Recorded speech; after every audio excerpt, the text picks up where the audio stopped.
한 발 더 깊이 있게 뉴스 속으로 시사인이 만드는 정치 라이브 김은지의 뉴스인 11월 4일 방송 시작합니다. 안녕하세요. 저는 시사인 김은지 기자고요. 첫 번째 코너 바로 들어가겠습니다. 쏟아지는 뉴스에 어떻게 반응해야 될지 알려드리는 시간 뉴스 리액션입니다. 나경희 기자 안녕하세요. 네, 안녕하세요. 네, 저희 사전 토크 뭐 있는지 많은 분들이 궁금해하실 것 같은데요. 황금손 김진일 평론가 모셨습니다. 예, 안녕하세요. 제가 황금손은 아니고요. 예, 저희 중에서는 천하의 개잡주를 들고 있는 장성철 소장이 똥손이다 그 얘기를 하고 있었습니다. 네, 요새 코스피 5천 시대를 가고 있는 와중에 이게 많은 분들의 관심사가 주가이다 보니까 잠깐 그런 사전 토크를 했다는 말씀을 드리면서 첫 번째 뉴스 들어가 볼까요? 네, 이재명 대통령 2026년 예산안 시정연설. 네, 오늘 오전 일정이었죠? 네, 이재명 대통령이 오늘 오전 국회에서 728조 원의 규모의 2026년도 예산안을 설명하는 시정연설을 가졌습니다.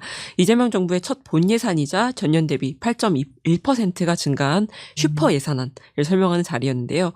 이 자리에서 이 대통령은 특히 AI 투자를 강조를 했습니다. 박정희 대통령이 산업화의 고속도로를 깔고 김대중 대통령이 정보화의 고속도로를 낸 것처럼 이제는 인공지능 시대에 고속도로를 구축해서 새로운 미래를 열어낸다라는 건데요. 이 대통령은 AI 대전환을 위해서 총 10조 1천억 원을 편성했다고 밝혔습니다. 또 평소 이 대통령이 중점을 뒀던 노동 안전 분야에서도 근로감독관을 2,000명 증원을 하고 일터 지킴이를 신설해서 산재 발생에 적극 대처하겠다고도 밝혔습니다.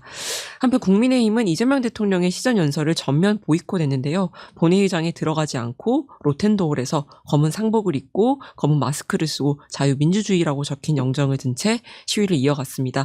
전날 내란 특검팀에서 추경호 전 원내대표에 대한 구속영장을 청구한 것에 대해서 이제 반발하는 규탄 대회를 가진 건데요. 현수막에는 야당을 향한 칼끝은 국민을 향한다 이렇게 적혀 있었고요. 이재명 대통령이 건물에 들어서자 국민의힘 의원들은 범죄자 왔다 범죄자 이렇게 외치기도 했는데 이 대통령은 그 앞에 잠시 멈춰서서 고개를 숙여 인사를 했습니다. 장동혁 국민의힘 대표는 앞서 의원총회에서 이번이 이 대통령의 마지막 시정연설이 돼야 된다라는 조금 다소 위험한 발언을 하기도 했습니다. 네, 먼저 이재명 대통령 시정연설부터 이야기해 볼까요? 어떻게 좀 보셨습니까? 사실 솔직히 시정연설은 그렇게 인상적인 건 없었습니다. AI와 관련해서 굉장히 강조를 했고, 저도 공감하는 바이거든요. 8.1% 이제 상승한, 이제 슈퍼 예산 얘기가 했지만은 그동안의 긴축 재정을 감안을 했을 때, 좀 정부가 무리해서라도 이렇게 확장 재정을 해야 되고, 특히 이제 엔비디아에서 26만 장 GPU를 공급하기로 5년에 걸쳐서 공급하기로 했으면 그 예산도 만만치 않잖아요. 그래서 굉장히 필요했다. 저는 인상적인 게 하나 있었다. 그러니까 박정희, 김대중을 언급하면서 네. 고속도로, 정부화 고속도로라든지 이제 그 고속도로 이제 AI 고속도로를 우리가 박정희가 경부고속도로, 이제 정부화 고속도로, 김대중의 정부화 고속도로, 그리고 이제 AI 고속도로 투자를 해야 된다. 그래서 진보와 보수를 좀 두루 감안을 해서 이렇게 얘기를 한 게 좀 눈에 띄고, 저는 사실은 그 본회의에서의 연설보다 그 사전 환담이 굉장히 좀 눈에 띄었어요. 그러니까 모여서 원래 전통적으로 국회의장실에 모여가지고 각부 요인들이 이제 모여서 여야 대표도 이제 오전에 물론 이제 야당 대표 쪽은 안 왔는데, 여기에서 대법원장님을 포함해서 지원해줘서 외교가 성과가 났다라고 하니까 조희대 대법원장이 네 이랬다는 걸 제가 보지는 못하고 기사로 봤는데, 조희대는 무슨 생각을 했을까? 이런 게 굉장히 눈에 띄었습니다. 그 보이콧 얘기를 하자면은 윤석열 정부 첫 해 민주당이 보이콧을 했어요. 예. 그리고 두 번째는 그때 이제 언론으로부터 좀 많이 집중 포화를 받고, 두 번째에는 보이콧은 하지 않고 이제 침묵 시위 쪽으로 두 번째를 했고, 마지막 해 이제 마지막 해라고 하면 지난해죠. 지난해에는 대통령이 이제 아예 시정연설을 안 오는 이런 상황이 그랬네요. 있었죠. 생각해 보니까. 예. 야. 그래서 그때 헌법재판소에서 박수도 안 쳐주고 말이야. 맞아. 이러면서 박수 못 받아서 비상계엄했니? 이렇게 사람들이 물어보고 그랬는데, 야당 그때 민주당이 보이콧한 이유가 이를테면은 김용 민주연구원 부원장 수사하면서 민주 당사에 대한 압수수색 이런 것들이 이유로 들었거든요. 그래서 지금 국민의힘은 민주당도 그렇게 했으니까 우리도 그렇게 하겠다 이렇게 하는 것 같아요. 다만 이런 거는 얼마나 그러면은 그 지지층뿐만이 아니라 국민들이 공감대를 충분하게 형성해서 지지를 받을 수 있느냐가 관건일 것 같은데 글쎄요. 그럼 추경호 전 원내대표 의원 그럼 구속 안 시키나요? 아, 특검이 여기까지 수사를 하고 지금 의혹이 있는데 저는 뭐 잘 납득이 안 된다고 생각을 하고 달랐던 거는 그건 것 같아요. 그때 윤석열 대통령은 그때 이제 국회 로텐더홀 앞에서 시위하고 있을 때 민주당 보면서 이렇게 한번 딱 쳐다보고 이렇게 딱 그냥 지나가 버렸어요. 근데 이번에 이재명 대통령은 어쨌든 가가지고 이렇게 목례를 살짝 하면서 야당을 존중해주는 뭐 이런 모습을 보였습니다. 그래서 그때 이 윤석열은 또 뭐라고 했냐면 시정연설 때 국회에 대한 국민의 신뢰가 많이 떨어졌다라고 하면서 또 야당을 저격하는 내용이 들어갔었거든요. 그랬네요. 근데 이재명 대통령은 이번에 뭐 그런 내용은 전혀 들어가지 않고 협조와 당부를 부탁한다. 여야 아직 가리지 않고 이런 취지의 내용을 해서 어쨌든 비슷한 상황인데 대통령의 대응도 다르고 그리고 정치 상황도 좀 많이 다르지 않았나 국민들이 평가할 거라고 봅니다. 예. 네, 이제 그리고 추경호 이제 의원에 대한 구속영장을 잠깐 언급해 주셨는데요. 근데 오늘 뭐 이준석 의원이라든지 이런 사람들은 이제 의원 표결을 형사처벌하는 순간 삼권 분립이 붕괴된다라는 식의 주장을 하고 있거든요. 그건 어떻게 보세요? 아니 의원 표결의 개인의 자유의사를 통해서 의원 표결을 한 게 아니라 아예 당론으로 무언가를 결정을 해서 못 가게 조직적으로 막고 이거는 다른 거죠. 그러니까 지금 그거를 규명하겠다라는 거잖아요. 뭐 예를 들면은 신동욱 의원 심지어는 그 얘기까지 했어요. 예전에 기억하실지 모르겠는데 아니 국회까지 가가지고 왜 표결 안 했어요? 통과될 줄 알았지. 뭐 이런 얘기까지 하고 그랬거든요. 그러니까 그런 거에 대해서는 그냥 개인적으로 비난을 받을 여지가 있는 거고 뭐 장동혁 의원도 이를테면은 뭐 거기 가가지고 그 표결한 다음에는 계엄은 하나님의 뜻이다 뭐 얘기하시는 분도 있고 그건 다 자유예요. 예. 개개인의 헌법 기관이니까. 그런데 조직적으로 당론으로 못 가게 막고 사실상의 압력을 행사하고 정치적 압력을 행사하고 이거는 처벌 대상이죠. 이거는 왜 그런 주장을 하는지 잘 모르겠습니다. 그거를 입증하느냐 못하느냐 그게 관건인 것 같아요. 네. 네. 다음 뉴스 넘어가 볼까요? 네, 김건희 보석 청구. 네, 어떤 내용이죠? 네, 김건희 씨가 어제 서울중앙지법 재판부에 보석을 청구했는데요. 김 씨는 어지럼증과 불안 증세, 기억 장애 증상이 악화되고 있어서 적절한 치료와 방어권 행사를 위해 불구속 재판이 필요하다. 이런 입장을 재판부에 전달한 것으로 알려졌습니다. 아직 김 씨의 보석 신문 기일은 잡히지 않았지만 방금 전 김건희 특검팀에서는 보석 불허 의견서를 제출할 예정이라고 밝혔습니다. 한편 법원은 어제 김건희 씨의 최측근으로 알려진 이종호 전 블랙펄 인베스트먼트 대표가 신청했던 보석을 받아들이지 않았는데요. 앞서 이종호 씨는 지난달 20일에 자신이 특검 수사에 성실히 응했고 해병 특검 관련해서는 상황과 많이 다른 부분이 있어서 방어권이 필요하다며 법원에 보석을 청구한 바가 있었습니다. 그리고 김건희 씨 관련 소식을 하나 더 말씀드리면요. 오늘 김 씨의 어머니 최은순 씨와 김 씨의 오빠 김진우 씨가 김건희 특검팀에 동시에 소환이 됐습니다. 특정범죄 가중처벌법상 국고 손실 혐의를 받는 피의자 신분인데요. 최은순 씨가 설립에 참여를 했고 김진우 씨가 대표이사였던 가족기업 ESIND라는 그 기업에서 양평 공흥지구 개발 사업 과정에서 특혜를 받았다라는 의혹을 받고 있기 때문입니다. 최은순 씨가 특검팀에 출석한 건 이번이 처음이고 김진우 씨는 지난 7월과 9월에도 특검팀에 출석한 바가 있습니다. 최은순 씨와 김진우 씨 이 두 모자는 취재진의 질문에 아무런 답을 하지 않고 조사실로 들어갔습니다. 네, 호떡 굽는 곰돌이님이 보석이란 보석은 다 좋아하는구나 라고 댓글을 달아주셔서 저도 모르게 빵 터졌는데요. 저희 구독자분들의 센스가 어마어마하다는 생각이 듭니다. 볼프강님도 부부가 똑같다 보석 신청하는 건이라는 이야기 하셨는데요. 왜 지금 보석 신청했을 거라고 보십니까? 그러니까요. 보석을 좋아해서. 모르겠어요. 그러니까 왜 하는지. 근데 뭐 가만히 있으면 뭐합니까? 변호인들 이런 거라도 하고 뭐 밥값이라도 해야죠. 뭐 이걸 되리라고 생각을 한 것 같지는 않고 그냥 계속 탄압받고 있다. 뭐 어지럼증, 뭐 불안 증세, 기억장애 증상이 악화되고 있다라고 주장을 하는데 이거는 안에서 아마 의사들이 판단할 문제죠. 그러니까 그래서 실제 이게 있는지 없는지는 제가 잘 모르겠으나 아마 뭐 보석을 허가할 만큼 이렇게 나오지는 않을 것 같고 그냥 모모가 풍년이다 뭐 그런 얘기 있잖아요. GR이 풍년이다. 네. 그런 생각이 좀 많이 드네요. 예, 이종호도 뭐 안 됐고 윤석열도 안 됐고 그래서 이거를 보석해주면은 그 판사는 사실상 탄핵을 해야 된다. 내가 보기에는 예, 그럴 판사가 없을 거라고 봅니다. 예. 네, 그럼 그러길 믿으면서 다음 뉴스 넘어가 보죠. 네, 미국 국방장관 핵 잠수함 최선다회 지원할 것이다. 네, 지금 현재 한국을 방문해서 한 이야기죠. 네, 아시아를 순방 중인 피트 헤그세스 미국 국방부 장관. 사실 정식 명칭은 이제 전쟁부로 바뀌었는데요. 이해하기 쉽게 그냥 국방부로 호칭을 하겠습니다. 이 헤그세스 국방부 장관이 일본, 말레이시아, 베트남에 이어서 어제 오후에 한국 오산 기지를 통해서 처음 방문을 했는데요. 첫 일정으로는 안규백 국방부 장관과 함께 판문점 공동경비구역 JSA를 찾았습니다. 양국 국방부 장관이 JSA를 이제 동시에 방문을 한 거는 2017년 10월 이후에 약 8년 만인데요. 오늘은 용산 국방부 청사에서 한미 국방장관 간의 이제 한미 안보협의회의, 이거 SCM이라고 하는데 이 SCM을 열고 한미 동맹 현안을 논의를 했습니다. SCM에서는 실무급에서 논의를 해왔던 정책을 최종적으로 점검을 하고 의결을 하는 자리인데요. 이 자리가 끝난 뒤에 헤그세스 장관과 안규백 장관이 이제 공동 기자회견을 열었습니다. 이 자리에서 핵 추진 잠수함에 대한 이야기가 또 한 번 언급이 됐는데 헤그세스 장관은 트럼프 대통령은 대한민국이 더 큰 능력을 갖는 것에 대해 마음을 열고 핵 추진 잠수함 건조를 승인한 것이라면서 우리는 최선을 다해 적극 지원할 거다 이렇게 밝혔습니다.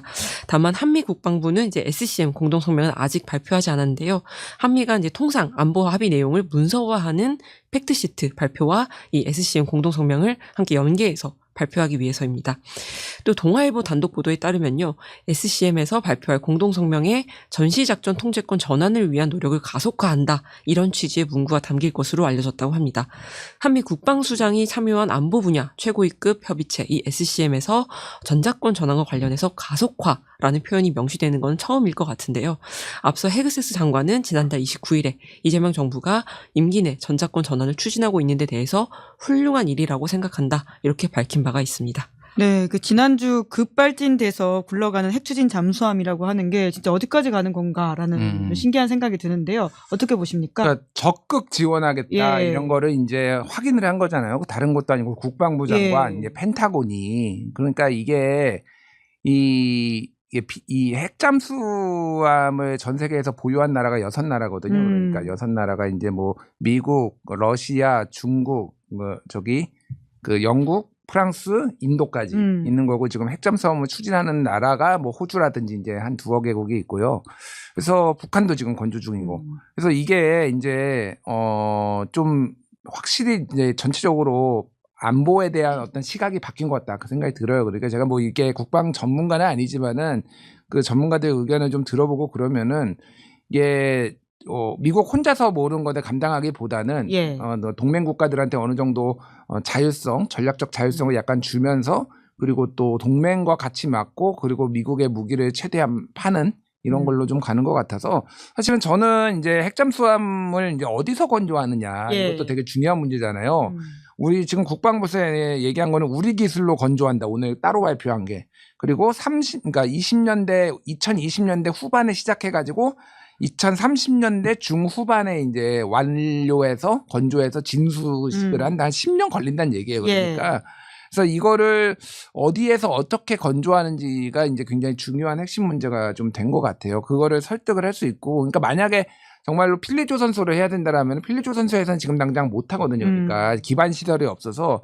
그래서 만약에 그러면은 우리나라에서 먼저 건조를 시작하고 그리고 두 번째 거는 미국 필리조선소에서 지을 테니까 거기에다가 뭐 도크가 됐든 아니면 그 기반 시설을 우리나라에 건조를 하면서 같이 지어가지고 2대, 3대까지 확보를 하는 이런 방식으로 좀 가야 되지 않나 그렇게. 그리고 저는 요즘 현기증이 나는 게 이거는 이게 오늘 또 오후 그러니까 한 2시간 전에 나온 거거든요. 트럼프의 최측근이라고 불리는 사람인데 프레드 플라이츠 미국 우선주의 정책연구소 부소장이 오늘 온라인 세미나에서 한국이 핵무기 원하면 트럼프는 지지할 것이다 이런 얘기를 했어요.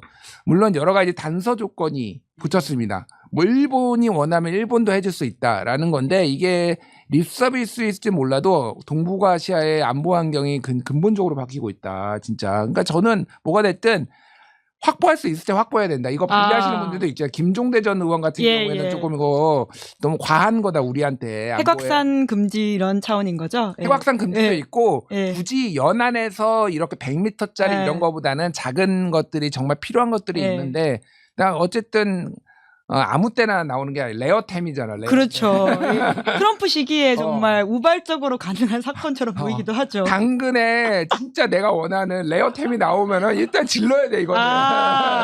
역시 웃돈을 주고라도 질러야 되는 거야. 그러니까 이거는 빨리 할 수 있을 때 해야 된다 그 생각이 듭니다. 네, 그럼 우리 진짜 이러다가 핵 보유국 될 수 있는 건가요? 아직은 잘 모르겠지만 얼마나 많은 무기를 또 사줘야 되고 미국의 요구를 들어줘야 될 것인가 그 생각이 드는데 그거는 이제 차차 생각하면 될 것 같아요. 예. 네, 안 좋은 상황님이 미국의 모든 말은 일단 공증받고 보자. 그리고 임금님계 캔디님은 트럼프가 자국에서 인기가 없는 게 좀 걸린다. 이런 이야기를 주시기도 하셨습니다. 차차 봐야 되겠지만 우선 될 때 지르자라고 하는 게 김준일 평론가의 소비 지론이다라는 말씀도 함께 드리겠습니다. 마이너스 통장 다 풀로 땡겨야지. 신용대출 지금 비트 안 됩니다. 네, 투자는 모두 개인 책임이다. 이렇게 지난주 금요일에 김준일 평론가가 말씀하신 적이 있다라는 이야기 드리면서 다음 뉴스 넘어가 보죠. 네, 장혜영, 한동훈 새벽 배송 토론. 네, 어제 저녁 이제 라디오 프로그램에서 있었던 일이죠. 네, 어제 저녁 CBS 라디오 박지영의 한판 승부 프로그램에서 새벽 배송을 두고 찬반 토론이 열렸는데요. 민주노 총사나 택배노조 등이 이제 지난 9월에 출범한 사회적 대화기구에서 자정 0시부터 새벽 5시까지 배송을 중단하자 이런 제안을 한 상황에서 한동훈 전 국민의힘 대표가 SNS를 통해서 새벽 배송 금지에 대한 반대 입장을 내놨고요. 이에 대해서 또 새벽 배송 금지에 찬성하는 장혜영 정의당 전 의원이 공개 토론을 제안하면서 성사됐던 그런 토론 자리였습니다. 장혜연 전 의원이 이제 쿠팡 야간 노동자들이 상시적으로 과로사 위험에 처해 있다 이렇게 주장을 하니까 한동훈 전 대표는 과로는 그냥 우리 사회에 만연한 문제라면서 새벽 배송 금지로 과로 문제를 해결할 수는 없다 이렇게 말을 했고요. 또 장 전 의원이 새벽 배송을 없애려는 게 아니라 0시부터 새벽 5시까지의 초심야 노동을 줄여야 된다라면서 이제 분류 작업을 분리하는 것만으로도 노동 시간을 줄일 수 있다 이렇게 주장을 했는데 한 전 대표는 초심야 노동을 없애는 건 불가능하다 이렇게 반박을 했습니다. 또 노동자와 소비자의 관점에서도 문제가 다뤄졌는데요. 한 전 대표는 죽음을 각오한다는 표현은 좀 극단적이다 이러면서 조금 더 벌려고 노동자가 자유의지로 선택하는 일이라고 주장을 했는데 장 전 의원은 죽음을 각오해야 하는 일터를 선택의 자유에 넣어서는 안 된다 이렇게 반박을 했습니다. 소비자 관점에서 두 사람의 입장은 좀 갈렸는데요. 한 전 대표는 새벽 배송이 꼭 필요한 사람도 있다라고 주장을 한 반면에 장 전 의원은 모든 물건을 꼭 새벽 배송으로 받지 않아도 되는 옵션이 필요하다 이렇게 말을 했습니다. 앞으로도 새벽 배송에 대해서 사회적 논의가 좀 다각도로 더 심도 있게 이루어질 필요가 있어 보입니다. 네, 어떻게 보셨습니까? 일단 최근에 있었던 토론 중에 소위 말하는 좌파와 우파, 진보와 보수가 각자의 입장에서 굉장히 선명한 쟁점을 가지고 붙은 거라서 굉장히 흥미롭게 봤어요. 그러니까 요즘은 사실은 누가 보수고 누가 진보고 막 혼돈의 시대잖아요. 그런데 이거는 전통적으로 노동자의 건강권을 좀 더 우선시하는 진보 진영과 좀 소비자의 개인의 선택이나 노동할 권리를 주장하는 보수 진영에 좀 이런 게 붙어서 뭐 계급장 떼고 이렇게 붙은 건 굉장히 재밌게 봤고 그런 것 같아요. 이게 작년에 이게 여론조사가 하나 있었더라고요. 예. 2024년 10월 딱 1년 전입니다. 전국 성인 500명 대상으로 ARS 우리 리서치에서 조사를 했는데 택배 노동자의 과로를 고려할 때 새벽 배송의 필요성이 있는가에 65.8%가 불필요하다. 국민의 그리고 29.1%가 필요하다. 그러니까 불필요하다라고 생각하는 분이 거의 2배가 넘는 거예요. 예. 그러니까 뭐 이렇게 되고 새벽 배송 이용 경험자 300명의 응답인데 실제 경험해 본 사람이 63.2%가 새벽 배송 중단 시 불편하지 않다라고 또 얘기를 한 거예요. 그러니까 사실 이게 새벽 배송이 그때 새벽에 배송해 주니까 그냥 습관적으로 받아보시는 분들도 그렇죠. 있는 거예요. 예. 그러니까 그래서 이게 소위 말해서 공급이 수요를 창조한 이런 성향도 있어요. 그래서 이거를 만약에 할 경우에는 여기까지 이제 원론적인 얘기에 이제 이런 게 창창창 오가갔다라면은 정말로 이거를 제한을 해야 된다라면은 어떻게 소비자의 권한도 침해하지 않으면서 이런 것들을 좀 차근히 이미 그러니까 그거에 익숙한 경로우전성이란 게 있으니까 그런 것들을 또 챙기면서 이렇게 할 수 있을 것인가에 대해서 좀 정교한 논의가 필요하다 그런 생각이 들고 조선일보에 노조? 무슨 네, 비택배 맞아요. 노조인가 그분이 또 썼더라고요. 그러니까 모든 사람이 다 하는 거 아니다. 나는 이 야밤에 일을 하는 게 절대 필요하고 이때 유리한 게 있어가지고 하는 거니까 그런 주장을 하시는 분들의 의견도 좀 들어봐야 될 것 같습니다. 그래서 굉장히 저는 흥미롭게 봤어요. 뭐 이게 누가 옳다 그르다의 문제는 아닌 것 같아요. 네, 김슬기 택배기사 비노조 연합 대표. 맞아요. 시간이 남아서 하나만 더 여쭤보면요. 그 어제 나왔던 뉴스 중에서 윤석열 씨의 총발언이 굉장히 화제였었는데 그거를 방어하기 위해서 국민의힘에서 그 대변인이 친구들끼리도 이런 말 한다라는 식의 주장을 하지 않았습니까? 김준일 평론가 혹시 친구들끼리 그런 말 한 적 있으십니까? 대변인. 이진우지. 예. 이준우. 이준우 대변인이 저랑 나이가 동갑일 거예요 아마. 아 그러시군요. 이준우 총 쏴버리고 싶다. 안 돼요. 라고 하면은 예. 이준우가 좋아하겠냐. 글쎄요.